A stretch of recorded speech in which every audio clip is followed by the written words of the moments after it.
You see this thing called creditworthiness. It's not about money, oh. It's about trust. It's about reputation. And in business, especially in Nigeria, your reputation is louder than your voice. Let me gist you. One time, I went to daily markets.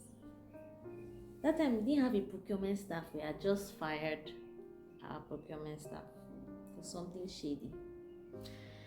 So I went myself to buy work shoes for some staffs that had just become permanent staff. So I met this new supplier, wholesale supplier, big supplier. But you know, Nigeria now, network wahala was holding my transfer. And I needed to leave the market. And this man didn't know me. And of course, he wasn't about to carry all his goods and give to somebody he doesn't know without payment. So I said, you know what I'll do? Guess what I did? I picked up my phone, called another big supplier in Dede. I said, Abeg, do you know this guy? I explained who the guy was. He said, yes, nah. What's up? I said, abeg, help me talk to this guy. Abeg, I need him to let me go. I'll settle him later. He said, give man the phone. I gave him the phone. We finished talking.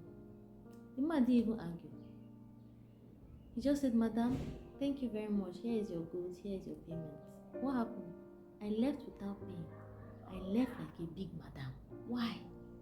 Because of credit worthiness. And that kind of thing is not magic. It's consistency. Me, when I meet like a new supplier, I'll tell you straight. And it's something I taught my procurement team to also say.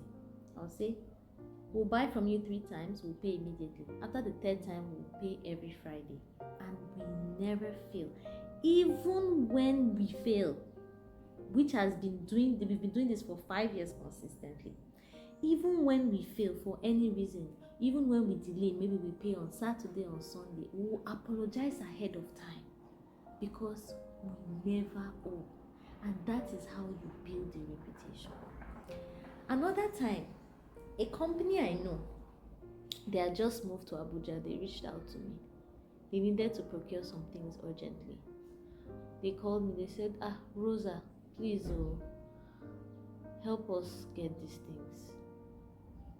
So I called the suppliers. I said, hey, my procurement will call you for so and so supplies, not for us. Please help us deliver. The company will pay you. They said, okay, madam. Our procurement team called out. They moved the goods to their site. Why? They didn't ask for payment. Why? Because Karamlaza is credit worthy.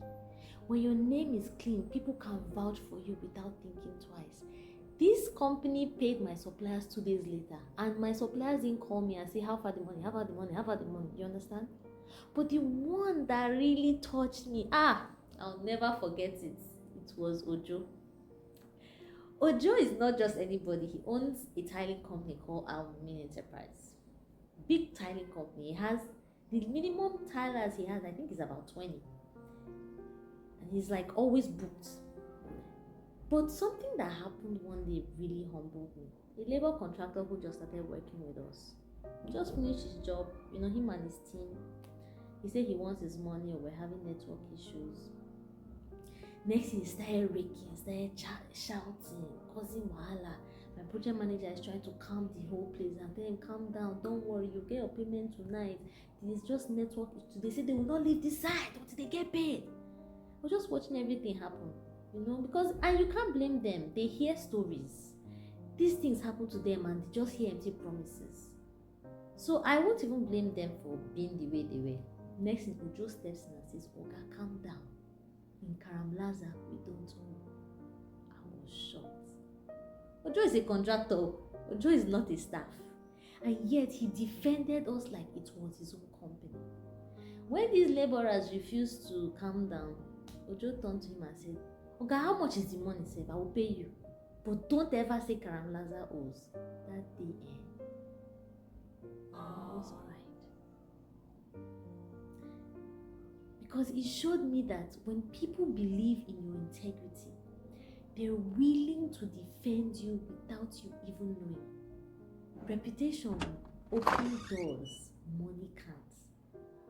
And as I thought about all these moments, my mind went to Joseph in the Bible. Remember when Pharaoh had a dream and nobody could interpret it? Who did they call? They called Joseph, a prisoner, no CV.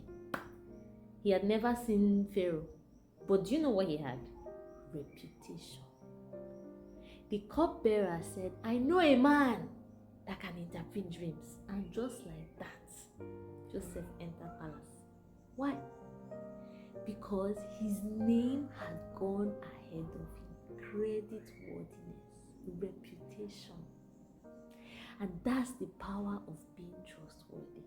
When people can say, call Rosa, she know they fail, your business will go places you never imagined.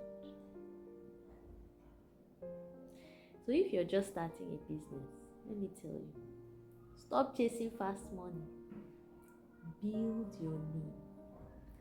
Be consistent. Pay your debts. Apologize when you sleep. Don't break trust because of one small tiny game. Me, I don't change suppliers anyhow, except they try all this mago and maybe they want to do one or two things with our procurement, because I want them to know that this is a relationship we're trying to build.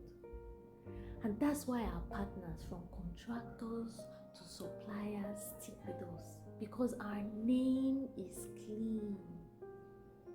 This is how to build a company. My name is Rosa. I build things. I lead people.